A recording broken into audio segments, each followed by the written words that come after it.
군대 다녀오신 분들은 아시겠지만 군대에 가면 암구호라는 것이 있습니다.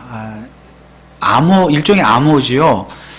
밤중에 껌껌할 때 보초를 서거나 밖에 있을 때 우리 편과 적군을, 사람을 알아보지 못할 때 우리 편과 적군을 구분하는 수단입니다. 그래서 보통 암구호는 서로 다른 두 개의 단어가 짝을 이루어서 매일매일 이루는데 매일매일 그 단어들이 바뀝니다. 예를 들어서 오늘 밤에 암구호가 고구마, 양파, 보통 군대에서 이렇게 하거든요. 실제로 고구마와 양파면 군인들은 무조건 이것을 다 외워야 됩니다. 외우지 못하면 정말 초행에 맞아 죽을 수가 있습니다.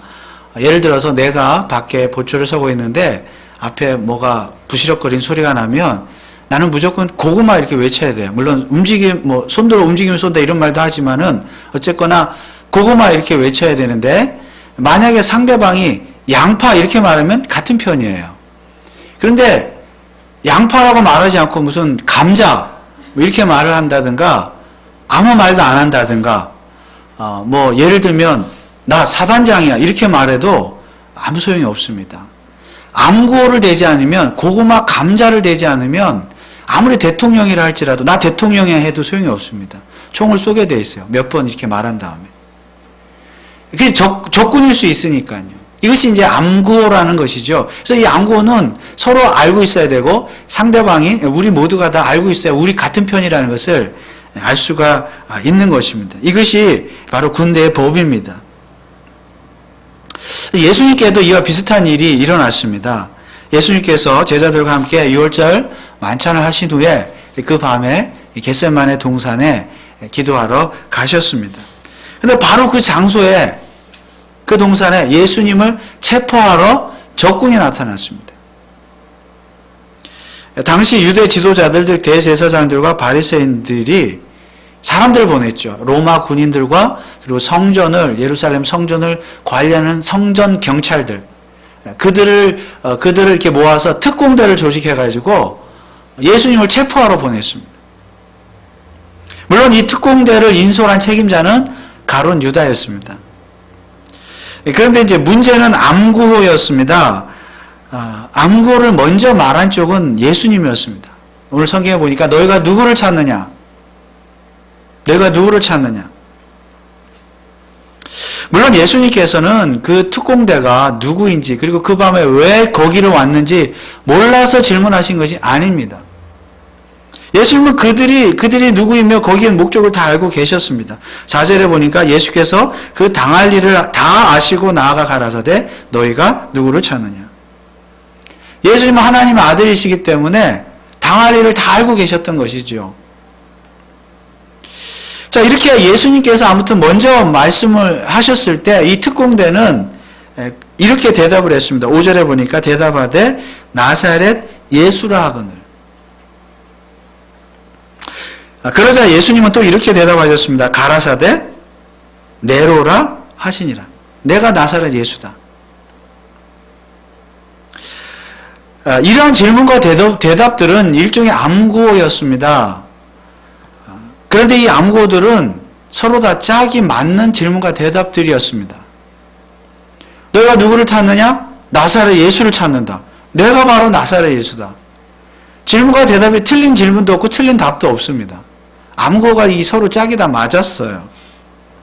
그렇다면 이 특공대와 예수님은 서로 적이 아니라 같은 편이어야 합니다. 그것도 같은 질문과 대답을 한 번 더 반복했습니다. 그래서 암구호가 2번씩이나 서로 짝이 맞고 동일했다는 것을 서로가 확인을 했습니다. 그렇다면 이 특공대와 예수님은 분명 같은 편이어야 합니다. 그런데 이상한 것은 특공대가 예수님을 체포해 갔습니다. 어째서 이런 일이 일어난 것입니까? 물론 예수님은 가룟 유다가 왜 오셨고, 왜 그 특공대를 데리고 왔고, 또 앞으로 어떤 일이 일어날 것을 다 알고 계셨죠. 그리고 오늘 요한복음을 읽고 있는 저와 여러분들도 무슨 일이 일어나는지 이미 이야기는 다 알고 있습니다. 그래서 오늘 우리들이 함께 생각해 보고자 하는 것은 이 암구호인데 이 암구호가 겉으로는 짝이 서로 맞았지만 내적으로 속으로는 실제적으로는 서로 틀린 암구, 짝이 맞지 않는 암구였다는 사실입니다. 여러분, 특공대가 나사렛 예수를 찾는다고 했을 때 예수님께서 바로 내가 그다 이렇게 말씀하신 것은 틀린 대답이 아니었습니다. 그렇죠. 맞는 대답이죠. 내가 그다. 예수님은 나사렛 예수가 맞습니다. 물론 베들레헴에서 태어나셨지만 어린 시절 나사렛에서 주고 자라셨기 때문에 성경은 예수님을 나사렛 예수다 이렇게 기록을 하고 있습니다. 그런데 예수님은 결국 체포가 되셨습니다. 왜냐하면 나사렛 예수가 아니었기 때문에 체포가 된 것이 아니라 나사렛 예수가 맞기는 맞지만 그들 특공대가 찾는 나사렛 예수가 아니었기 때문입니다. 즉 예수님과 특공대가 실제적으로는 서로 짝이 다른 암구호를 말했기 때문입니다. 특공대와 예수님이 서로 겉으로는 나사렛 예수 찾는다. 그리고 내가 그다. 겉으로는 맞는 암구를 얘기를 했지만은 속으로는 서로 다른 나사렛 예수를 말했다는 것입니다. 그렇다면 특공대가 말한 나사렛 예수는 어떤 예수였습니까? 여러분, 이 특공대가 예수님을 이끌어서 나사렛 예수, 하필 그냥 예수가 아니고 나사렛 예수라는 말을 그것도 2번씩이나 반복해서 말을 했던 이유가 무엇일까요? 사실 이 특공대 입장에서 보면 그들은 지금 그들 앞에 서 있는 사람이 나사렛 예수인지 몰랐을 리가 없습니다. 물론 모든 군인들이, 경찰들이 예수라는 사람의 얼굴을 다 알고 있었을 리는, 몰랐을 수도 있고요. 가뜩이나 그때는 밤이니까 얼굴을 못 알아봤을 수도 있습니다.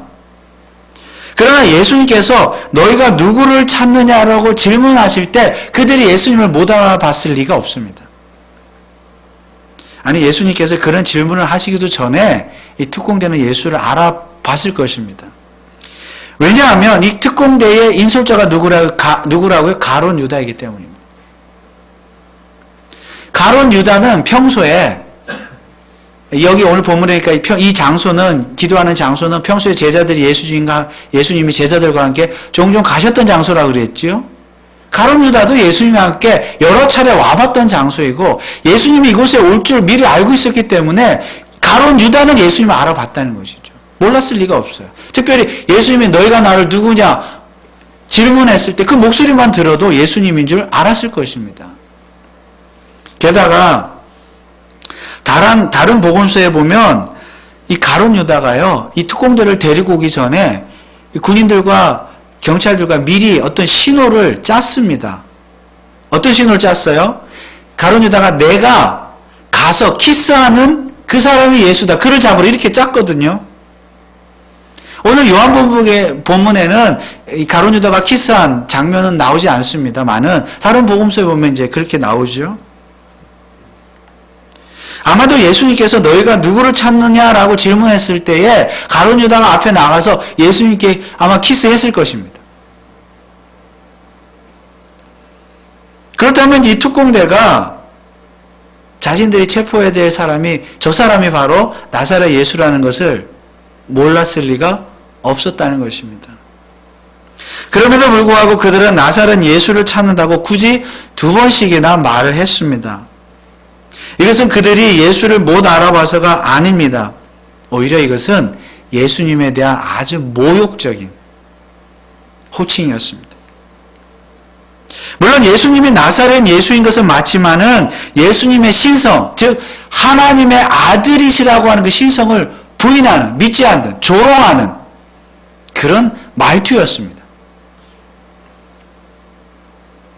여러분, 이 특공대의 인솔자가 가룟 유다인데 이 가룟 유다를 보낸 사람은 또 누구입니까?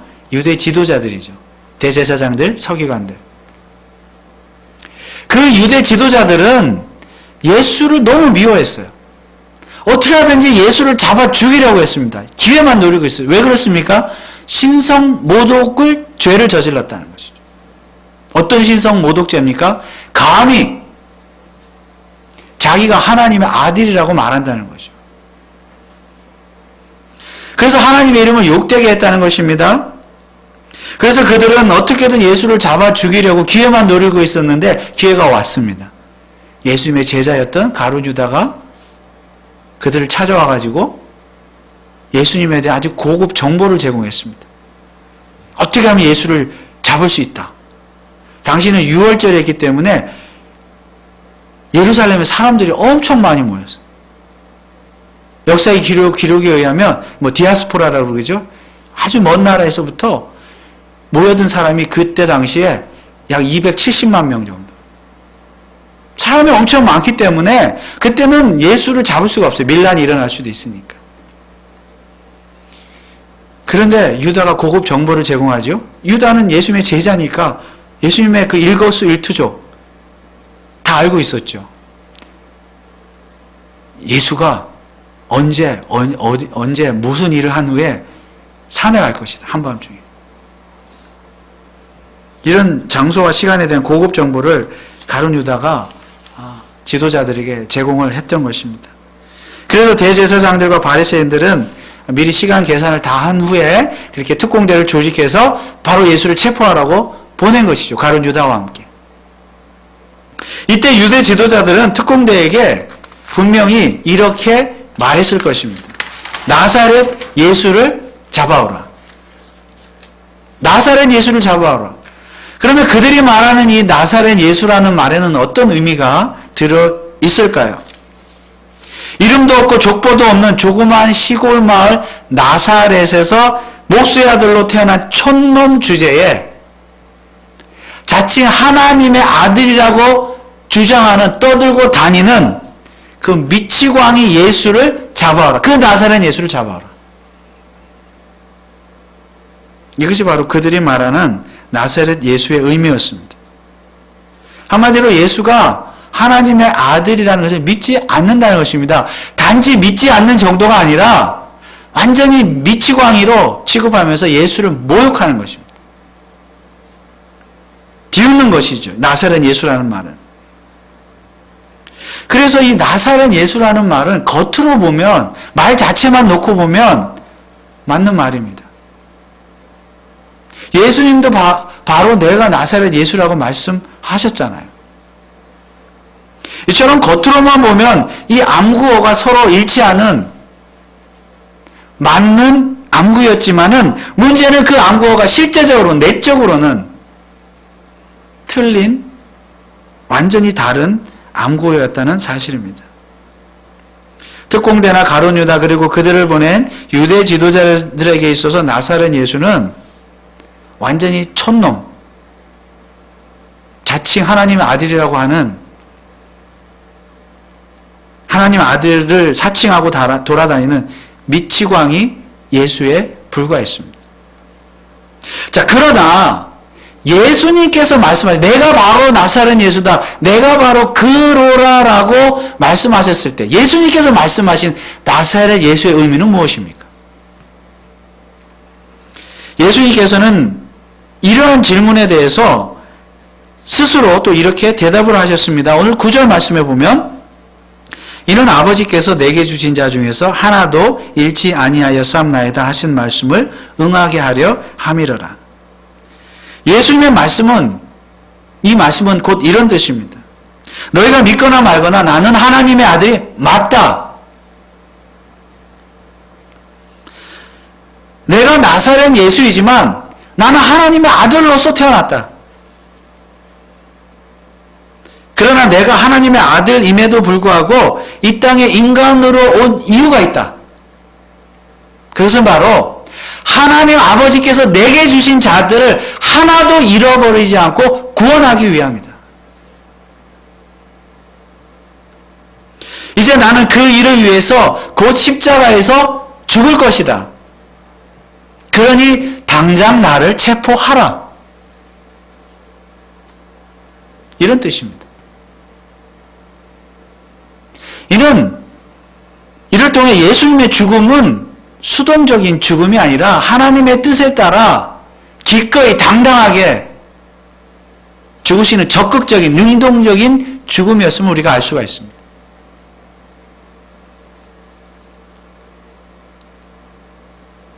물론 오늘 이 본문만 놓고 보면 예수님께서 이 말씀을 하신 것은 그 자리에 함께 있었던 그 제자들 11명이죠. 가룟 유다 빼고 11명의 제자들을 위해서 하신 말씀입니다. 8절을 보시면 예수께서 대답하시되 너희에게 내로라 하였으니 나를 찾거든 이 사람들의 가는 것을 용납하라 하시니 이 사람들의 가는 것. 이 사람 누굽니까? 11명의 제자들. 그러니까 비록 나는 너희들이 체포해 갈지라도 간다 할지라도 나와 함께 있는 이 제자들은 아무 죄가 없으니까 그냥 안전하게 평안하게 집에 돌아가게 해달라 그 말입니다. 부탁하는 것이죠. 마지막 순간까지도 제자들을 염려하고 걱정하시고 보호하시려고 했던 예수님의 마음이었습니다. 그러나 예수님의 이 말씀은 단지 그 자리에 있었던 11명의 제자들만을 위한 말씀이 아니었습니다. 요한복음 17장 12절 바로 그 이전 장에 보면 예수님 기도하실 때에 이렇게 기도하셨습니다. 내가 저희와 함께 있을 때에 내게 주신 아버지의 이름으로 저희를 보존하와 지키었나이다. 그 중에 하나도 멸망치 않고 오직 멸망의 자식뿐이오니 이는 성경을 응하게 하려 함이니이다.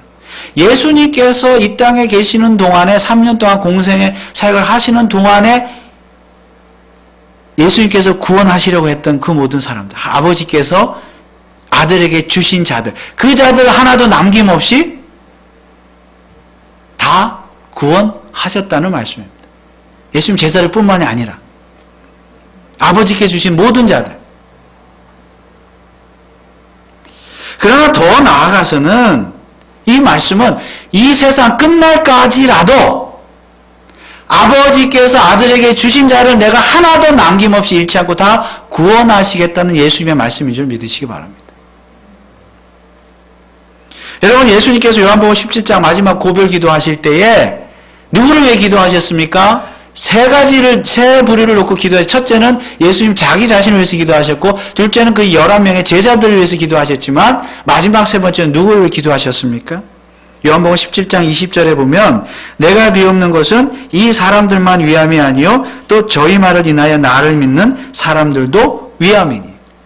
이 사람들 11명의 제자뿐만 아니라 그들을 통해서 나를 믿게 되는 모든 사람들을 위함이다.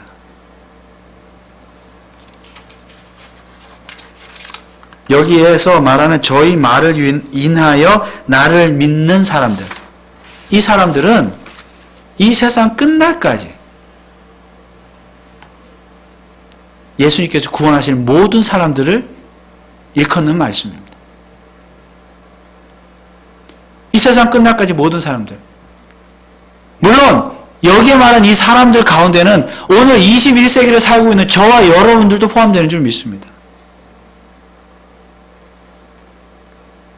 그러므로 지금 체포당하는 이 순간에 예수님은 비단 예수님과 함께 있었던 그 자리에 있었던 제자들 뿐만이 아니라 오고 오는 세대 속에 종말의 때까지, 그때까지 아버지 하나님께서 아들에게 주신 자, 예수님에게 허락하신 자들을 하나도 남김없이 다 구원하시겠다는 예수님의 약속의 말씀인 줄 믿으시기 바랍니다.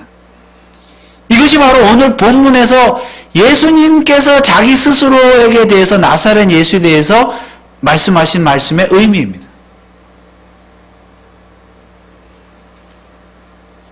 결국 이것이 바로 예수님의 죽음의 목적이었습니다. 여러분, 예수님은 왜 십자가에서 죽으셔야만 했습니까? 왜 죽으셔야 했습니까? 인간으로 오셔서. 그것이 바로 아버지 하나님께서 자신에게 주신 자를 하나도 남김없이 다 구원하신 하나님의 방법이었기 때문입니다. 그래서 예수님은 지금 이 순간에도 체포당하는 것을 전혀 두려워하지 않았습니다. 당장 자신을 체포하라고 말씀하셨습니다. 바로 이 지점에서 특공대와 예수님의 암구호가 서로 달랐던 것입니다. 겉으로는 똑같이 나사렛 예수를 찾고 내가 그라고 똑같이 나사렛 예수를 말했지만 속뜻은 전혀 달랐습니다. 예수님을 체포하러 온 특공대, 가룟 유다, 그리고 그들을 보낸 유대 지도자, 지도자들은 나사렛 예수를 미치광이 예수, 인간 예수로 그렇게 이해를 했습니다. 정말 속뜻 진정한 의미를 이해하지 못했습니다. 그래서 그들은 그들 입장에서 다른 의미의 나사렛 예수를 체포하러 왔던 것입니다. 왜냐하면 그들은 아버지 하나님께서 그들에게 아들에게 예수 그리스도에게 구원하라고 주신 자들이 아닌 멸망의 자식들이기 때문입니다. 오늘날도 마찬가지입니다. 오늘날 사람들은 이처럼 똑같은 나사렛 예수를 말하지만 그 의미는 전혀 다릅니다. 천국과 지옥을 가를 만큼 엄청나게 차이가 있습니다. 어떤 사람들은 예수를 그저 좋은 선생이나 성인 군자쯤으로 생각을 합니다. 성경을 좋은 책으로 읽지요. 좋은 도움을 받고 많은 사람들이 예수님의 사랑과 성경의 본받아 살기를 그렇게 노력하는 사람들도 있습니다. 또한 많은 사람들이 예수님의 리더십을 공부해요. 불신자들도 성경을 통해서. 그래서 그들의 예수님의 리더십을 배워서 그들의 기업이나 어떤 조직이나 이런 것에 그 리더십을 적용하기도 하고 많은 것을 배우지요. 물론 다 가능한 일들입니다. 그러나 이것은 완전히 예수님의 암구호를 오해한 결과입니다. 예수님께서 말씀하시는 나사렛 예수는 그런 예수가 아니었습니다. 예수님은 일찍이 이렇게 말씀하셨습니다. 요한복음 10장 11절에 나는 선한 목자라 선한 목자는 양들을 위하여 목숨을 버리거니와. 그리고 예수님은 양을 위해서 목숨을 버리는 그 일을 완수하시고 하늘나라로 올라가셨습니다. 요한복음 17장 4절에도 보면 아버지께서 내게 하라고 주신 일, 무슨 일이지요? 아들에게 주신 영혼을 하나도 남김없이 잃지 않고 구원하는 일. 그 일을 내가 이루어 아버지를 이 세상에서 영화롭게 하였사오니. 이처럼 예수님께서 이 땅에 오셔서 하신 일은 양을 위해서 목숨을 버리는 일이었습니다. 그런데 어떤 양입니까? 아무 양이나 다 위해서 목숨을 버리셨습니까? 아버지께서 아들에게 주신 양을 위해서만 목숨을 버리셨습니다. 그래서 정말 아버지께서 아들에게 주신 양은 이 예수님의 암구호를 알아들어요. 오해하지 않아요. 예수님께서 나사렛 예수다, 내가 나사렛 예수다, 내가 바로 그다라고 하는 말씀의 의미를 제대로 알아듣는다는 말씀입니다. 진짜 양은. 요한복음 10장 26절 27절에 보면 예수님이 이렇게 말씀하셨습니다. 너희가 내 양이 아님으로 믿지 아니하는도다. 내 양은 내 음성을 들으며 나는 저희를 알며 저희는 나를 따르느니라. 그러니까 진짜 아버지께서 독생자 아들에게 구원하라고 주신 양이라면 예수님의 십자가의 구속의 의미, 대속의 의미, 죽음의 의미를 제대로 듣고 이해하고 깨닫고 믿게 된다는 말씀입니다. 진짜 양은. 그래서 정말로 예수님의 암구호를 제대로 알아듣지 못한 자들은 누구입니까? 십자가의 의미를, 예수님의 죽음의 의미를, 성육신의 의미를 진짜 제대로 깨닫지 못한 채 그저 예수를 하나의 선생, 성인 군자, 좋은 리더십을 갖춘 리더, 성경을 그런 식으로만 보고 예수를 그런 식으로만 이해하는 사람들은 암구호를 철저히 모르는 자들이에요. 왜 그렇습니까? 진짜 양이 아니기 때문에. 그렇다면 실제로 암구호를 알아듣지 못하는 사람들 바로 그들이죠. 그렇다면 정말로 전쟁이 일어났을 때 총에 맞아서 암구호를 대지 못해서 총에 맞아서 죽어야 될 사람은 죽는 사람은 누구입니까? 바로 그들입니다. 누구입니까? 바로 예수님을 체포하러 온 가룟 유다, 그가 데리고 온 특공대, 그들을 보낸 유대 지도자들이 총에 맞아 죽습니다. 왜 그렇습니까? 암구호를 몰랐기 때문에.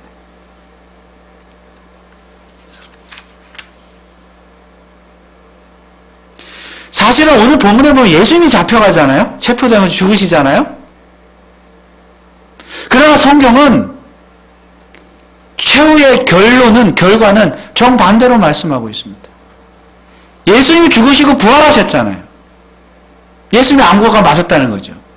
그런데 정말로 암고를 잘못 이해해서 죽은 사람 누구예요? 바로 예수님을 체포하는 이 사람들. 그들이 결국은 죽임을 당하게 될 것입니다.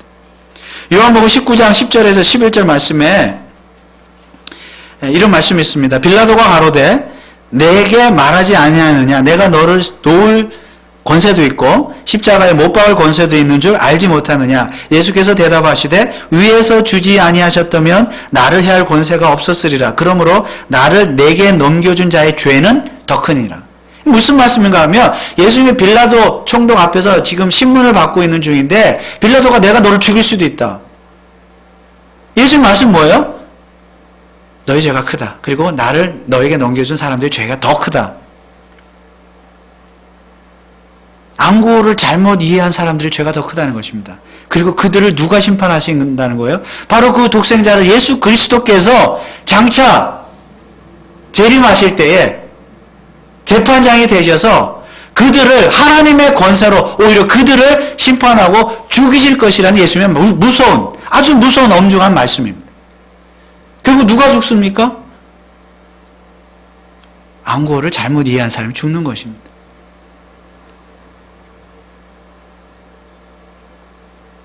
그래서 예수님께서는 오늘도 저와 여러분들에게 이렇게 질문하십니다. 오늘 설교 제목처럼 너희가 누구를 찾느냐?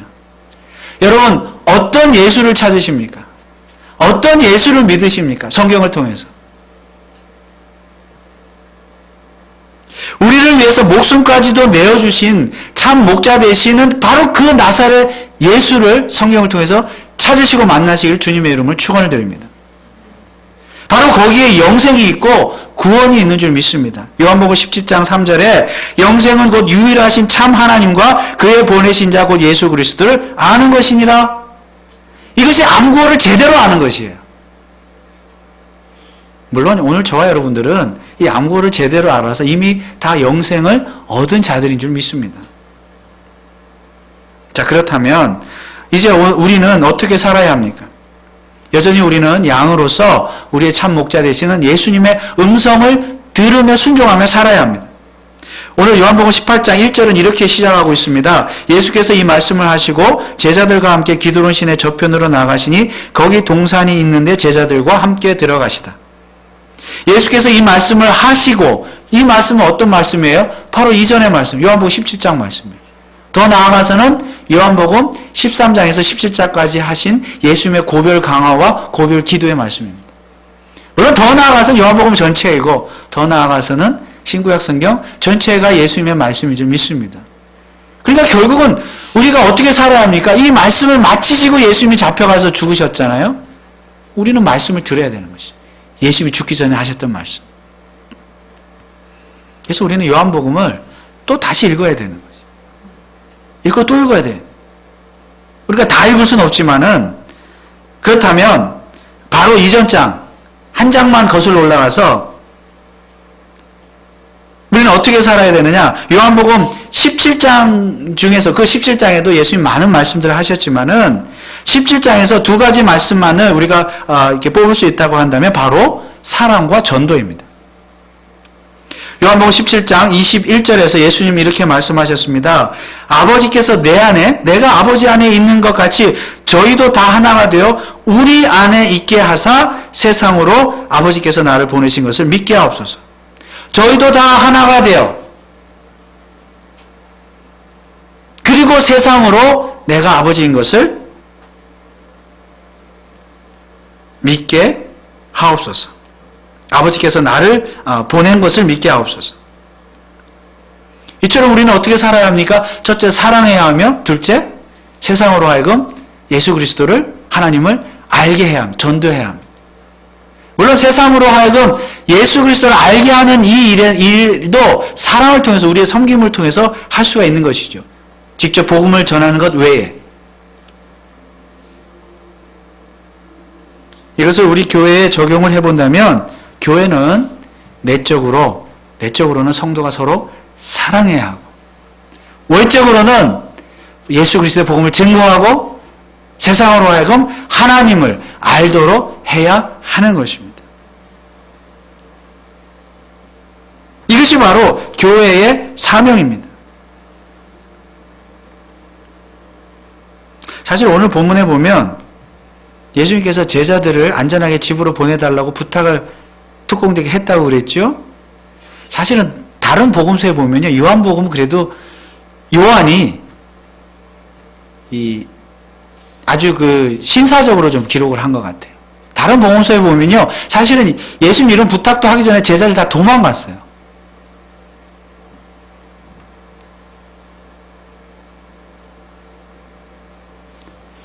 또한 오늘 본문 10절에 보면 베드로가 어떤 일을 했습니까? 칼을 뽑아가지고 말고라는 사람, 대제사장의 종 말고라는 사람의 귀를 베어버림으로써 예수님께 책망을 들었습니다. 또 18장 이후에 가면은 예수님 체포당한 후에도 베드로가 예수님을 3번이나 부인하는 장면이 나옵니다. 우리는 다 이처럼 부족하고 연약합니다. 우리도 그럴 수 있어요. 우리도 때로는 도망갈 수 있습니다. 신앙생활 너무 힘들어. 도망갈 수도 있고, 낙심할 때도 있고, 때로는 베드로처럼 혈기를 부를 때도 있고, 예수님을 부인할 때도 있습니다. 그렇지만 우리는 어떤 존재입니까? 예수 그리스도께서 하나님께서 예수 그리스도께서 주신 자들 중에, 그 자들 중에 하나도 남김없이 잃지 않고 구원함을 받은 하나님의 자녀가 아닙니까? 하나님의 양자가 된 자들 아닙니까? 하나도 잃지 않는다 그랬어요. 우리 하나님으로부터 절대로 이른바 되는 일이 없는 자들입니다. 얼마나 이 큰 축복이고 은혜입니까? 그 사실을 다시 생각하면은, 그 사실을 생각할 때마다 우리는 때로 낙심하고 혈기 부리고 부인하고 이렇게 저렇게 짜증내고 투정 부릴 때도 있지만은, 연약할 때 있지만은, 우리를 구원하신 그 하나님의 은혜와 축복을 생각한다면 다시 일어설 수 있는 것입니다. 낙심 중에서도 일어설 수 있는 것입니다.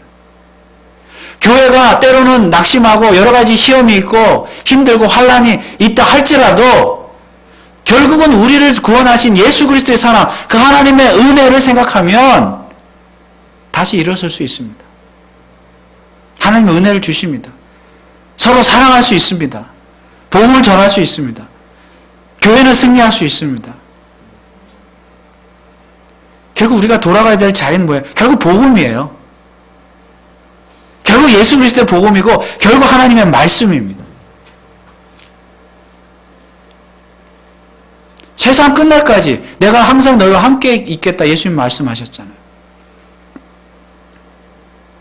갈라디아서 6장 9절 말씀 마지막으로 다 같이 한번 읽고 말씀을 마치겠습니다. 갈라디아서 6장 9절의 말씀입니다.